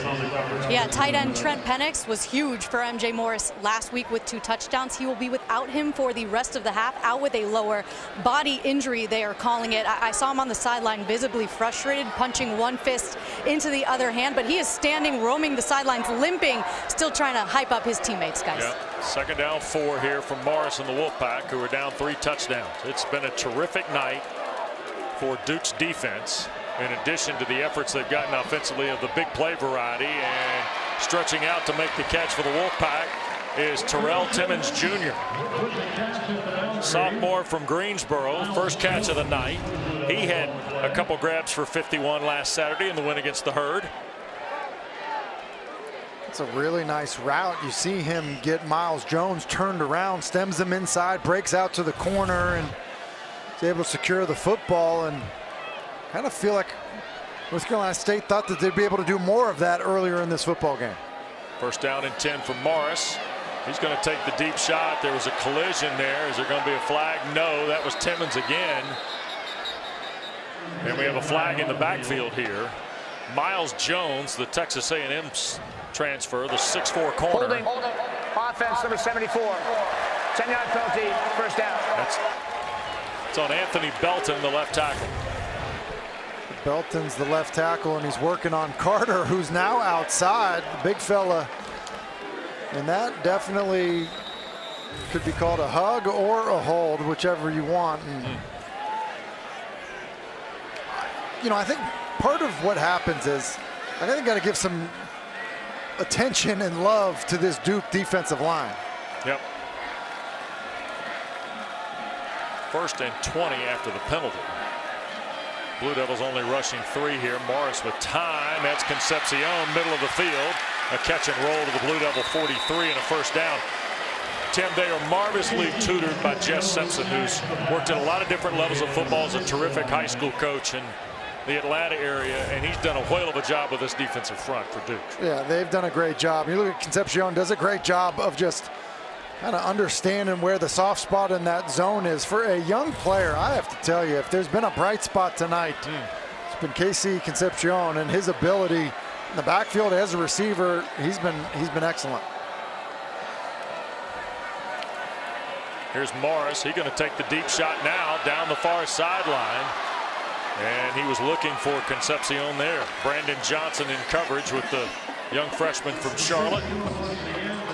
And there's Brandon Johnson. He and Terry Moore really around the football a lot tonight from the secondary for the Blue Devils. That's a very, good point when you talk about it. Tyler Santucci has, you see him right there, just a sip of caffeine. I don't think he needs a big gulp of it because his group up front has been really good. I mean, the defensive line has been excellent, but Wes, I think you're right. You think about the times we've talked about Terry Moore and Jalen Stinson, some of the plays that they've made tonight. Yep. 2nd and 10. Again, just a 3-man rush. Another shot down the field, and overthrown is Timmons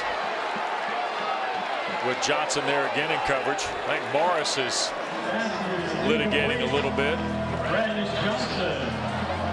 And Santucci's defense, 3rd in the ACC, 18th nationally at under 300 yards a game. But Mike Elko was quick to point out we're only allowing 11 points a game. And so far tonight, they've allowed 3. And so, coming out of this game, if they can hold this, obviously that will get everybody's attention, the type of defense that Duke is putting out on the field and the job that these coaches have done. Yep. Morris will keep it here. And that is Rivers coming in from the secondary at the corner spot to make the play on MJ Morris. Part of what happens too, we keep talking about the players, and rightfully so, they've won matchups. That's a great example on a 3rd down. They walk up guys into the line of scrimmage. Then they bail them out and bring an overload blitz from the offense's right. And on a design quarterback run, it just distorts everything for the offensive lineman up front. And there you are making a tackle for virtually no gain. So it has been a combination of good play calls as well as just players winning individual matchups. 4th and 11 with 3 minutes to go in the 3rd, and the Wolfpack going for it. Morris in trouble, breaks away briefly, but Johnson got enough to trip up MJ Morris. And Duke will take over on downs, the 4th sack of the night for the Blue Devils. And this fits into the defensive call category because it's just a blitz that wins versus the protection. So you have an unblocked defender at the top of the screen, Brandon Johnson, and listen, you get a defender as agile as Johnson in the backfield on your quarterback on 4th and 11. You don't stand a chance as a quarterback, and it's a perfectly timed play call by Tyler Santucci, and this Duke defense continues to rise to the occasion. Well, NC State after 7 downs will give it back to the Blue Devils in plus territory. And Wes, if I can, when we look at this graphic right here, this is FBS rank. Yeah. This is not in the ACC. This is all of college football, and that's what Duke's defense is doing. It's remarkable. Yep. And here's Watrers in the backfield with Belin. And Henry Belin's going to be trapped and dropped as the Wolfpack was able to get Jalen Scott, the strong side linebacker. And there's Red Hibbler, their leader in sacks and tackles for loss as well. Well, and Tim, another way to measure this, NC State's closest spot in territory is the Duke 38 tonight. Just haven't been able to sustain drives, haven't been able to come up with big plays. And 2nd down and 13 after the play by Scott. And here's Watrers. And right into the teeth. Devon Betty, first guy there for State. And NC State, who had a little bit of momentum last week after the win against. So I want you to look at this, Wes. This is interesting here. Just look at the formation. That's a tight end, but that's also a tight end.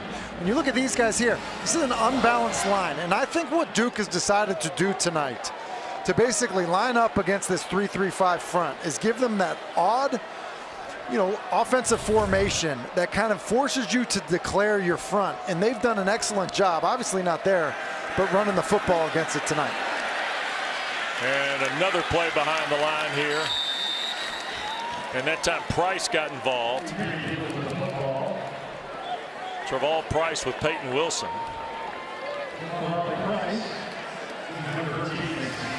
And Duke will have to punt with Porter Wilson here. You know, obviously not a great drive there by Duke, but I think you should just look at what the plan was. And, you know, talking about Tyler Santucci and the job that he's done with that Duke defense, well, I think Kevin Johns had a pretty good plan with a quarterback making his first start who's only completed a few passes. At the same time, they've been able to find ways to really run the football. And I think some of it has been with some unique formations. Porter Wilson and Coit will ask for and make the fair catch. And in the final half minute of this third period, how about our Bojangles Big Bo moment tonight? Speaking of the Blue Devil defense, that's who we'll focus on here. And listen, they just have won the line of scrimmage, and by winning the line of scrimmage, it's allowed some of these other players to just fly to the football. And you see Al Blades Jr. in the picture. We talked to him, and he just said there's a maturity, there's a belief, and there's a belief from these coaches in the players. And he really felt like, you know, it was a group that could win, that there was something special, and it feels like it watching them play tonight. Yeah, Blades has been just one of a handful of guys out of the secondary that's been really good tonight for the Blue Devils. There's Morris, quick throw, Concepcion the catch at the 15, and he's got the first down as he's pushed across the 20. I'll tell you what, Casey Concepcion is really tough, Tim. Listen, he's very. I was down on the field before the game coming up, and Torrey Holt, you know, run into him on my way up. And I'll tell you what, there's been some good receivers. Torrey Holt's in the building. There's been some good receivers that have played for the school, but this kid is off to a really special start in terms of what we've been able to see from him as a true freshman. Yep.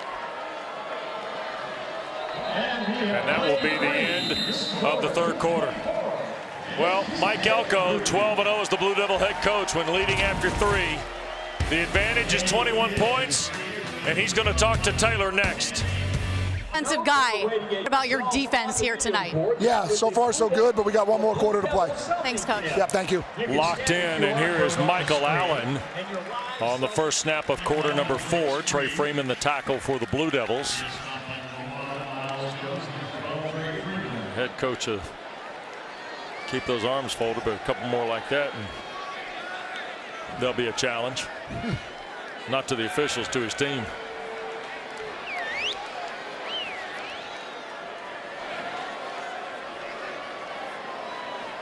MJ Morris trying to find something here for NC State. And there's Concepcion, another catch. Freeman, the linebacker, rallies up on Concepcion's 6th catch of the night. He is still, by the way, NC State's leading rusher in the game too, Tim. Which is, you know, there's no way that that's the plan. I know they're trying to get him the football, and I know that they'll put him in the backfield and hand it to him. But, you know, when we talked to Robert and I, and, you know, the issue with this, with Concepcion, is that it's 185 pounds. And they'll check on him. We'll step aside here at Wallace Wade. 6 o'clock Eastern. That means only 2 hours of ACC PM with BC and Wake Forest. And then number 11 Notre Dame and number 3 North Carolina. Carolina and Florida State, the only 2 ACC teams without a loss this season. That's for you Thursday night on ACC Network, always available on the ESPN app. 2nd down and 4 after Concepcion came off. They toss it to Keon Lassane on the sweep, and ball got loose on the hit, and the Blue Devil bench says they have it. Well, and Miles Jones just makes an awesome play from the corner position. Big contact on Lassane, the ball carrier. And I think he knew he popped that ball out. Anthony Belton litigating on behalf of the Wolfpack, and that's where it will stay. Terry Moore, I think, would like another verdict, but not going to get it. And you get a look at VJ Anthony, the talented sophomore. Look at Miles Jones, the transfer from A&M. I mean, just willing. I mean, we talked about the physicality of this Duke football team. That's a corner. Ooh. You know, sticking his nose in there and pops that football out. And you know, NC State fortunate to be able to recover it, but a lot of blue jerseys once again around the football. Those are the kind of hits that kind of make you feel sore up here. 3rd and short here, and Mims, who is their short yardage guy for tough yardage, he gets stacked up. And Tim, if that's a play that defines the night for Duke, that's it. Yeah, a couple of things. One, the defensive line for Duke, yes, but you know, playing on the offensive side of the line of scrimmage, and then for NC State, you got backs running into each other in the backfield. Is not exactly what you're looking for on a 3rd and short. And now 4th down, and as he did earlier, Dave Doran's going for this too.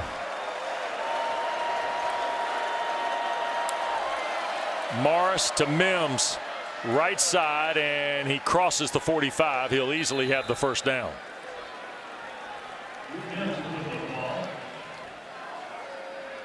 And from the 47 is where NC State's 1st down snap will occur. And I think at this point, Wes, 12 minutes left in the game, down 21, and so just something to spark your offense. So pick up the 1st down. Maybe on this drive you have a gadget play. Maybe you jump into tempo.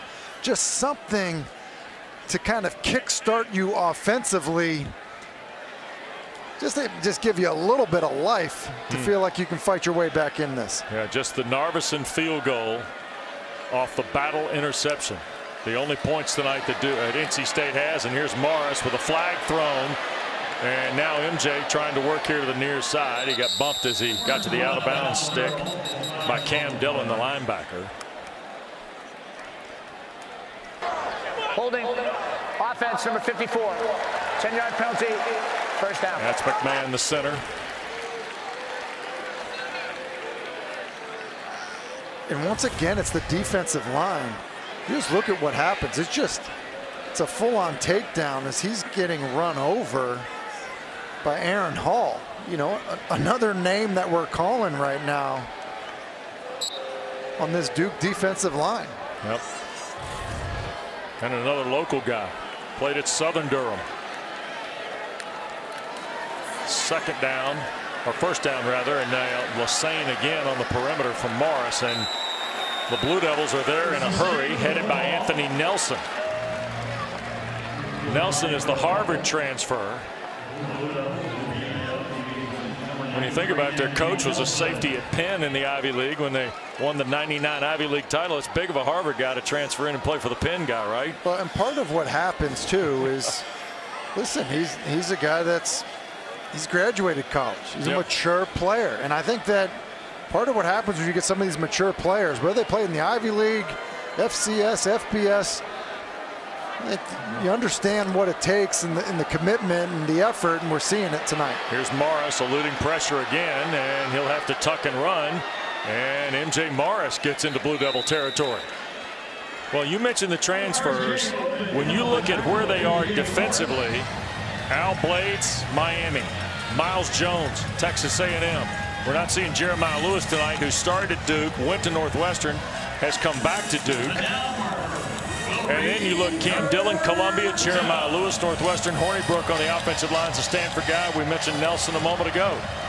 Tim, how many times have we seen it? Intentional guys from the portal, right? Yeah, and I think that the coaches have to do a good job of evaluating those players as players, but then also as fits with your program, and I think they feel like they've hit it out of the park with it. Michael Allen backs up for a couple yards. You know, I think the issue is, sometimes you add transfers, grad transfers, guys that maybe only have 1 year left, and with that, it's all right. Well, are you using the program, or do you really want to be a part of the program and invested in the program? And I'll just use, for example, our time with Al Blades yesterday. He's genuinely happy to be here. Yep. Be happy to be coached by these coaches, and I think that says a lot about the culture that's been formed here at Duke in a short period of time under Mike Elko. Yep. Here's the 4th down play. Longest drive of the night for the Wolfpack. This is the 10th play. Morris is going to take the home run shot for Anthony Smith, who makes a diving attempt and can't come up with it. He had gotten around Al Blades Jr. Couldn't flag it down. NC State's going to cash it out on downs. Duke 24, NC State 3. More in a moment. For the personal record here in just a moment is Jalen Cal. All right, now, what, you ringing the bell with Coach Feely down there, Taylor? My ears are still ringing, and there's no video evidence that I ever lifted a weight. He's done a great job with the athletes here at Duke. But, guys, we have to give a special shout-out because we have one of our own Duke athletes on our ACC primetime squad. Yeah. Ashley Shanley, she's going to be so mad at us right now. A 4-year member of the Duke swim team from 2013 to 17. She's our field producer. Even in her senior year, she swam for an NCAA championship. On Sunday, got to give her a shout out. She ran the Chicago Marathon in a personal best time of 3 hours, 35 minutes, and 54 seconds. Ran it with her sisters, Lauren and Molly. Ashley, we have watched you train. We are so proud of you, and now she's probably not going to talk to us the rest of the night. You see the carry by Moore, but wait, Ashley, it's not over. Tim, we got action photos from the pool, right? Well, we learned that she can run, and she's running marathons. We knew that she could swim, and then I would say that she'd probably run enough for everybody on the crew. Yeah. Wes, that's why you and I don't run? That's Is that why? Yeah, Ashley covers us. Congratulations, Ashley, last week in Chicago. Marvelous. And thanks for helping us get Coach Feely on the show with ringing the bell and the Duke Strength and Conditioning Program. That aspect's been on display tonight, too. And the Blue Devils taking charge of this game. And Jordan Watrers capped it early in the second half. That's Moore. Duke has thrown the ball once in the second half tonight, Tim. Henry Belin's numbers tonight. He is 4 for 12 for 107 yards and 2 touchdowns. The home run ball to Calhoun, and then off the Freeman interception, the pass to Hazley for the touchdown. And I think that's just Duke managing the game by, you know, Mike Elko understanding the situation, probably talking to Kevin Johns about, look, they're not moving the football on us. Let's continue to run it. To win a game with 4 completions would be, and let me back up. To win a game by 21 points, which is the margin right now, right, with 4 completions, tells you that a lot went wrong, you know, in other areas for NC State, and a lot went right in terms of running the football and how you play defense for Duke. Yeah, well, and here's the other aspect about this tonight. This is a team now coming off heartbreak 2 weeks ago, Tim, in a game they felt like they played well enough to win, right? Yeah. And had the one bust defensively on the Sam Hartman 4th down play, and then the estimate touchdown run that proved to be the difference. Wes, it's a great point. I mean, these guys are, you know, just look a play or two away from being a 6-0 football team. 5-0 coming into the night, and then obviously as we sit here now with this margin, a 6-0 football team. Well, and by the way, the team they lost to 2 weeks ago just routed Southern California tonight. I mean, this is where this now sets up, and you see the games on ACC Network next Saturday at noon and 3:30, and then you'll see the rest of the schedule when decisions are made tonight, later, or certainly tomorrow morning.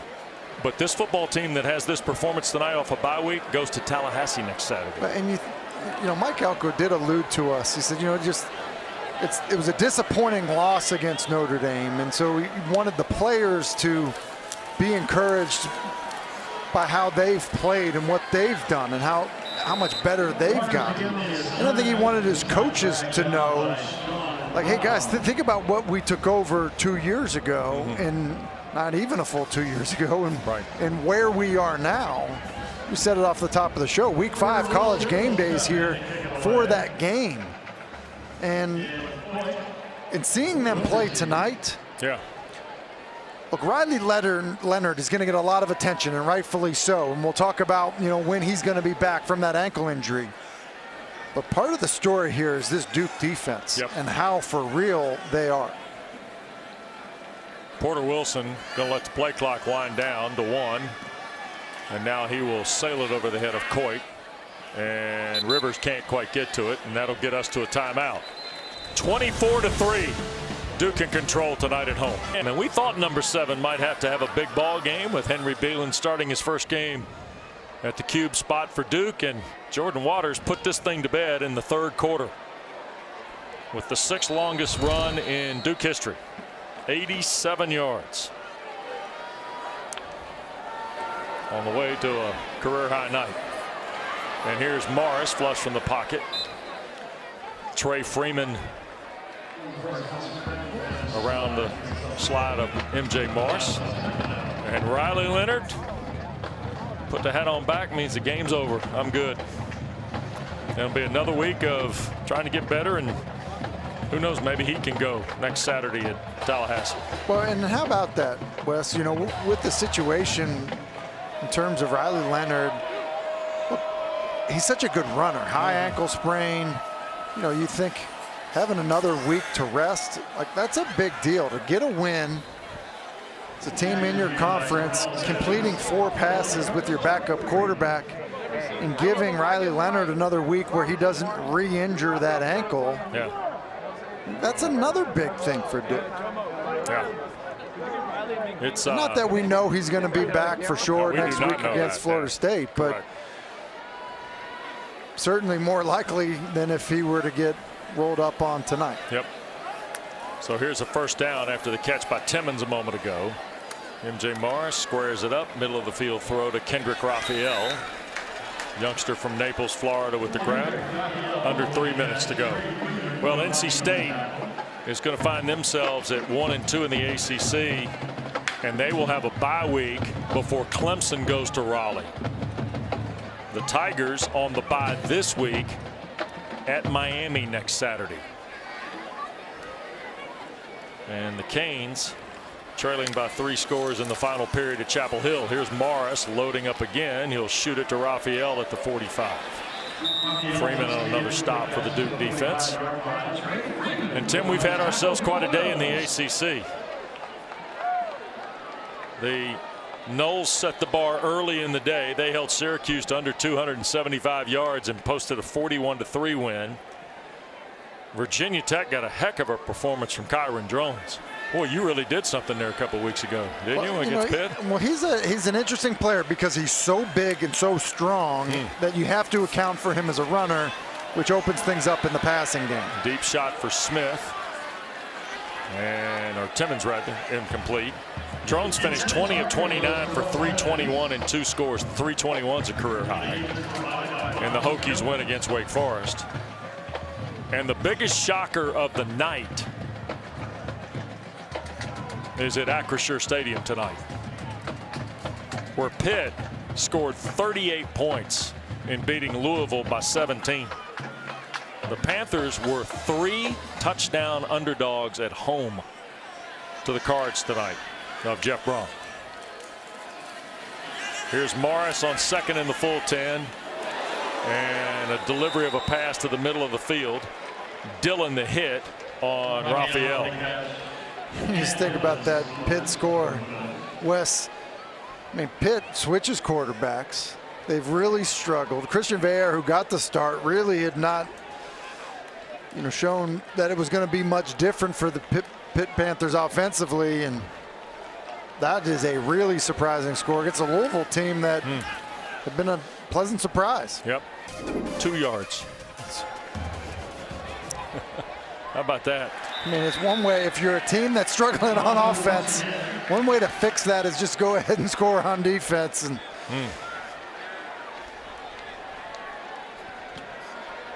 Well, NC State has moved to the Duke 26.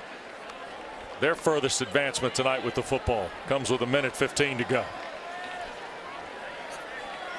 Well, another grab by Rosner for 16 yards. And now we have a Blue Devil timeout taken. Coaching points for Mike Elko, even in a 3-touchdown lead when we continue.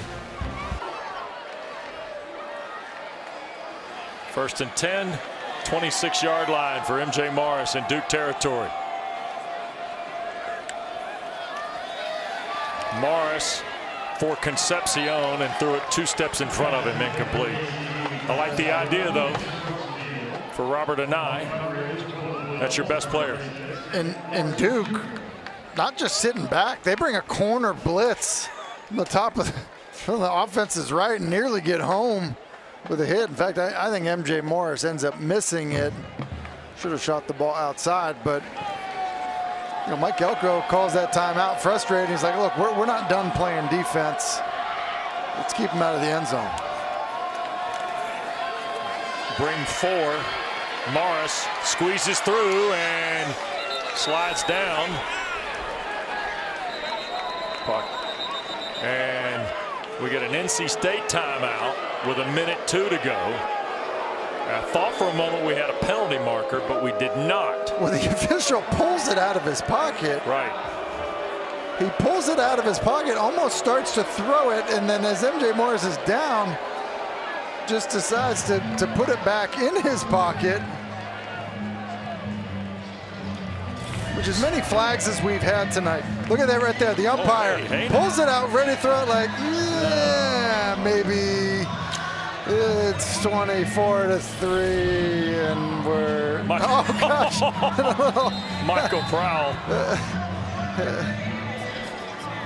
I know you don't program your Sunday nights with SVP, but I think you might want to think about seeing if you can negotiate that one in. I mean, Brandon Johnson, even with like a little tap on the back, like, hey, you know I was getting held. Like, let's, like, come on, man. Like, what are we doing?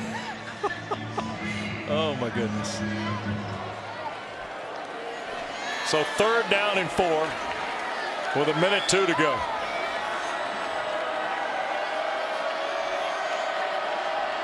That's Concepcion in motion. Morris in trouble and sacked. That is R.J. Oben. And he waves the Wolfpack faithful goodbye with 50 seconds left. 5th sack of the night. And fitting for just how this night has gone. Just a speed move. Good hands, and that was no contest. And wow. NC State typically got really good players in the offensive line. They're tough and competitive, but Duke has gotten the better of them tonight. Here's Morris. Dancing a little now, slings it for the end zone and broken up. Al Blades came all the way across on a ball intended for Concepcion.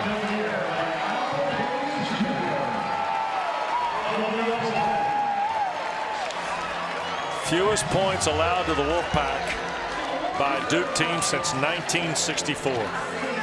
You know, they played annually from 1924 to 2003, except one year, 1945, on the heels of World War II. And then when division play came along, boy, did the Blue Devils and Wolfpack miss each other. This is the 5th meeting since 2003. The home team has won every time.